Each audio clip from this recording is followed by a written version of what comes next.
नमस्कार, डॉक्टर रवि गौड़ से लोकमत के लिए पेंसिल्वेनिया से आपके हिंदी ऑडियंस के लिए एक ऐसी तरकीब, एक सुझाव, एक पैंतरा लेके आया हो जो पूरे विश्व में किसी ने अब तक सोचा नहीं है।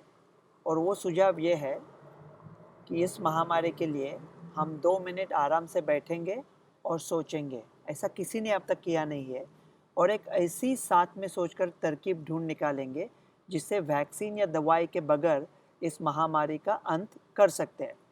पहली बात ये मैं कहूँगा कि भारतीय जो न्यूज़ मीडिया है जिनको मैं फॉलो कर रहा हूँ, वो अभी दुनिया की मीडिया को फॉलो कर रही है। वो न्यूयॉर्क टाइम्स हो, बीबीसी हो, इंडिया के जो नंबर्स है वो भी वो जॉन्स हॉपकिंस यूनिवर्सिटी से लेते हैं और वो कॉपी और पेस्ट करके आपके सामने लाते हैं भारतीय लोगों के सामने।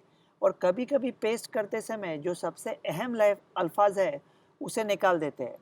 हमारे सीडीसी के डायरेक्टर ने कहा था कि मास्क शायद वैक्सीन से अच्छा है। टाइम्स ऑफ इंडिया ने कॉपी पेस्ट करके आपके सामने ला दिया, वो शायद अल्फाज निकाल दिया। सोचो आप दीवार मूवी देख रहे हो और शशि कपूर कहता है मेरे पास माँ है। अगर आपने माँ ही उसमें से अल्फाज निकाल दिया तो उसका क्या मायना रहा? मेरे पास है क्या? है तेरे पास आधार कार्ड है क्या? तो सोचने की बात है।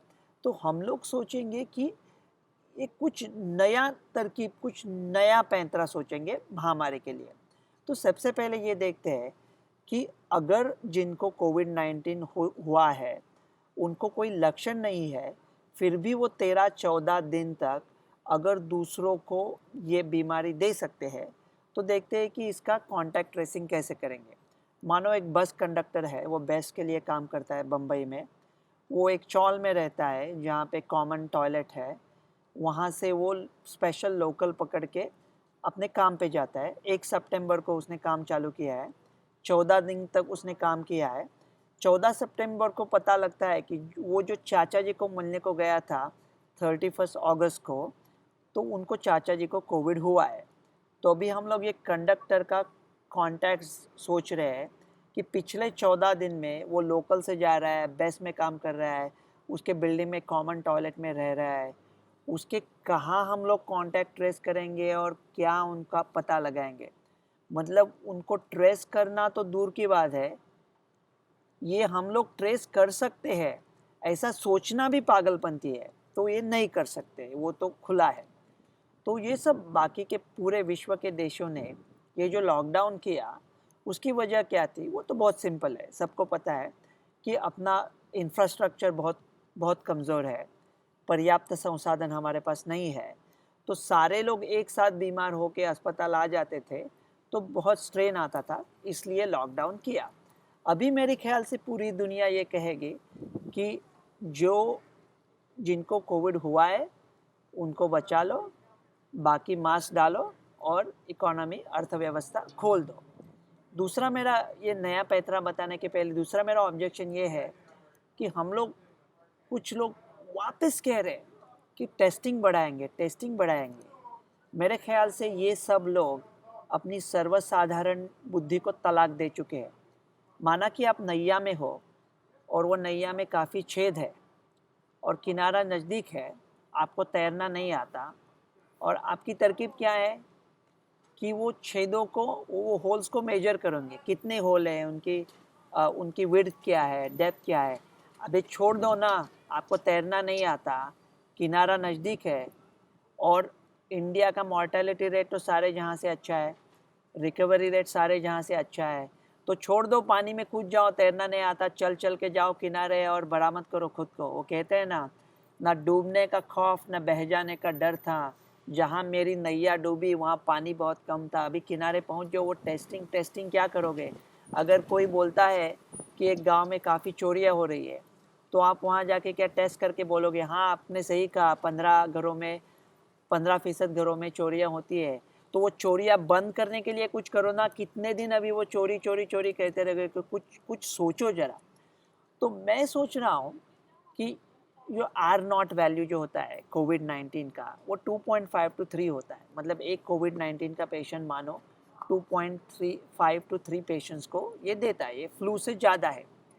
लेकिन अभी हम लोग ऐसा सोच रहे हैं, ऐसा ध्यान में आ रहा है कि कोविड-19 के जो कुछ कुछ पेशेंट्स होते हैं वो किसी को वो देते नहीं है। किसी को भी नहीं देते। एक वुहान से अमेरिका में इलिनॉय स्टेट में औरत आई थी जनवरी 23 को, उसके और उसके हस्बैंड को हुआ था, लेकिन वो 382 लोगों के खास करीबी कांटेक्ट में थे, उसी में से एक भी आदमी को कोविड-19 नहीं हुआ था। तो हम लोग ऐसा सोच रहे हैं कि सिर्फ सुपर स्प्रेडर्स होते हैं, और वो सुपर स्प्रेडर्स मतलब जो परेटो प्रिंसिपल होता है 80-20 रूल, मेरे ख्याल से यह 90-10% का रूल लगेगा। 90% जो कर कोविड-19 का स्प्रेड है वो 10% लोग कर रहे हैं। तो अब ये 10% लोगों को कैसे ढूंढ निकालना है, इसलिए मैं दो किताबों की बात करूँगा। एक किताब है फ्रेडरिक फोर्सिथ साहब की, बहुत अच्छी किताब है, उसका नाम है डे ऑफ द जैकल। वो क्या कहते हैं कि वहाँ पे वो थोड़ी सत्य घटना पर आधारित है। वो फ्रांस के जो प्रेसिडेंट थे शार्ल्स द गॉल, उनको मारने का एक प्लान बनाया है किसी ने, ऐसे उनके सुनने में आया था, और एक जो जो मारने वाला है वो निकल चुका है। तो पुलिस बैठ के सोच रहे हैं, वो कहते हैं कि अगर शार्ल्स द गॉल के दिन में 25 प्रोग्राम है तो हम लोग 25 बार उनकी रक्षा करेंगे, लेकिन हमको तो उनको 25 बार बरामद रखना है। जो उसको मारने वाला है उसको सिर्फ एक ही बार सफल होना है। तो कितने दिन तक रक्षा करते रहेंगे गॉल साहब की? तो इससे अच्छा हम लोग ये करते हैं, सब लोग मिलजुल के ये सोचते हैं कि वो जो मारने वाला है उसका नाम क्या है। उसका नाम पता चल गया तो शायद उसका पासपोर्ट मिलेगा, पासपोर्ट मिलेगा तो पिक्चर मिलेगा, पिक्चर मिलेगा तो पूरी दुनिया की पुलिस फोर्स इकट्ठा होके उसको ढूंढेंगे। तो ये जो सुपर स्प्रेडर्स है हम लोग कह रहे हैं, हम लोग उनको ढूंढ रहे हैं, और हम लोग सुपर स्प्रेड इवेंट ढूंढ रहे हैं। लेकिन इवेंट ढूंढने से क्या फ़ायदा है? इंडोर है या आउटडोर है, इवेंट होने के बाद पता चलता है इतने लोगों को हुआ है। इवेंट होने के पहले ही सोचना चाहिए कि सुपर स्प्रेडर्स किस किस्म के आदमी होंगे। एक अगाथा क्रिस्टी का बेहतरीन से बेहतरीन बुक है, उसका नाम है मर्डर ऑफ रॉजर एक्रोइड। और वो बुक में वो कहती है कि सोचते हैं साथ में बैठ के कि जो मर्डरर है वो कैसा रहेगा। हम लोग के पास जो फैक्ट्स है, एक एक फैक्ट लेके मर्डरर के बारे में हमको एक एक चीज़ और पता होगी। At the end of the discussion हमको पता चलेगा कि मर्डरर शायद कौन है। अभी यहाँ बहुत अहम चीज़ कहूँगा, जिन जो लोग कोविड-19 है और जिनको जो सुपर स्प्रेडर है शायद वो मर्डरर नहीं है, उनको स्टिग्मेटाइज नहीं कर सकते। अगर किया तो मतलब वो मजबूर को हम लोग मगरूर कहेंगे, वो नहीं कह सकते। वो सुपर स्प्रेड भी 2 या 4 दिन ही करते हैं, ज़्यादा दिन नहीं करते। तो उनको ये भी ध्यान में ये सीक्रेट रखना पड़ेगा ये सुपर स्प्रेडर कौन है। लेकिन उनके बारे में कैसा सोचेंगे? ये बच्चा तो नहीं होगा, शायद बच्चे स्प्रेड नहीं करते। इंडिया में अभी एक स्टडी आई है जो उसको थोड़ा कॉन्ट्राडिक्ट करती है, लेकिन बच्चे शायद स्प्रेड नहीं करते, ज़्यादा बूढ़े भी स्प्रेड नहीं करते। तो ये मिडिल एज्ड पर्सन है, शायद मेल होगा, पुरुष होगा क्योंकि पुरुषों को ज़्यादा होता है।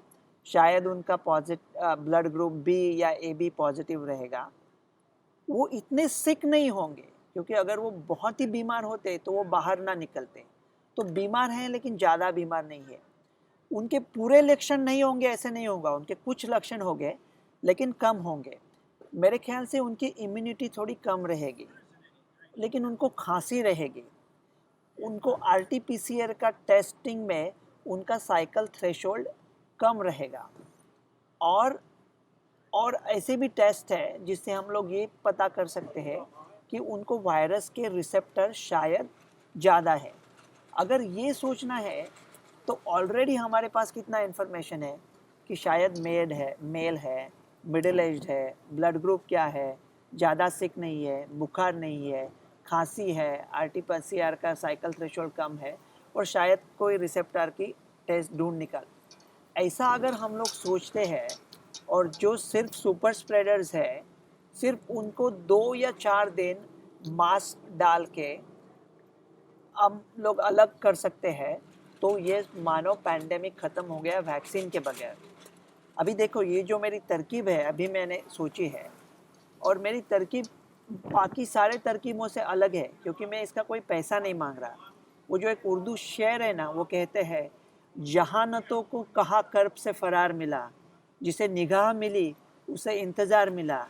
ये शहर है या नुमाइश लगी हुई है कोई, जो आदमी भी मिला बन के इश्तिहार मिला। मैं कोई बेच नहीं रहा हूँ, साथ में सोच के फैसला करेंगे कि सुपर स्प्रेडर्स कौन है और उनको आइसोलेट कैसे करना है। जय हिंद। लोकमत के लिए डॉक्टर रवि गोडसे, पेंसिल्वेनिया से।